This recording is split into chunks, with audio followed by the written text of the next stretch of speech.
चाहे कोई कितना भी बड़ा हो, चाहे कोई कितना भी छोटा हो, चाहे कोई कितना भी दूर का हो, चाहे कितना भी नजदीक का हो, सबको एक बार आरसीएम जरूर बताओ। करना या नहीं करना भगवान के हाथ में है। उस बंदे का आरसीएम करना या नहीं करना भगवान के हाथ में है, लेकिन उस बंदे को आरसीएम बताना मेरे हाथ में है। अपना काम करो। मैंने अपने जीवन की पहली मीटिंग 7 घंटे की सुनी थी और पहला 3 घंटा मैं रोता रहा था बच्चों की तरह। जब आदरणीय श्री BC छाबड़ा सर नीचे आए थे, मैंने उनके पांव छूकर प्रणाम करते हुए कहा था कि सर मैं बहुत अभागा व्यक्ति हूं सर। कौन कहता है कि तू अभागा है? अरे नादान, अभागा तू तब होता जब इस संसार में कीड़े मकोड़े के रूप में पैदा होता। अरे अभागा तू तब होता जब इस संसार में जानवर बनकर पैदा होता।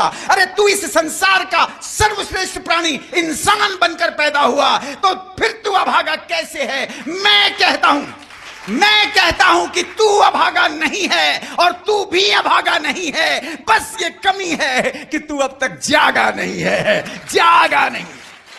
उन्होंने कहा तू क्या था इससे कोई फर्क नहीं पड़ता, भूल जा तू क्या था।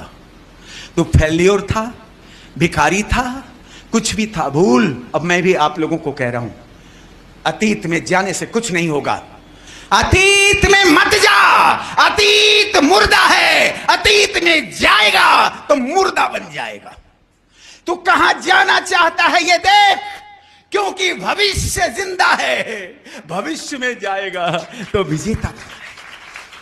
उधर जाओगे जिधर सभी जाते हैं तो एक्टिव इनकम मिलेगी, इधर आओगे कुछ लोग आते हैं, यहां पैसिव इनकम मिलेगी। सोचो, दोनों में एक महत्वपूर्ण अंतर बता देता। एक्टिव इनकम आपकी वजह से आती है और पैसिव इनकम सिस्टम की वजह से आती। मेरी इनकम तो लाख से ऊपर की जरूर है, 2 लाख है ना सर।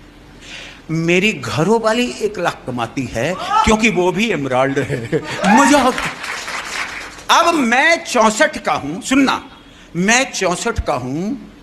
मैं अपने पिता की नौकरी कर लेता तो 4 साल पहले रिटायर कर दिया जाता।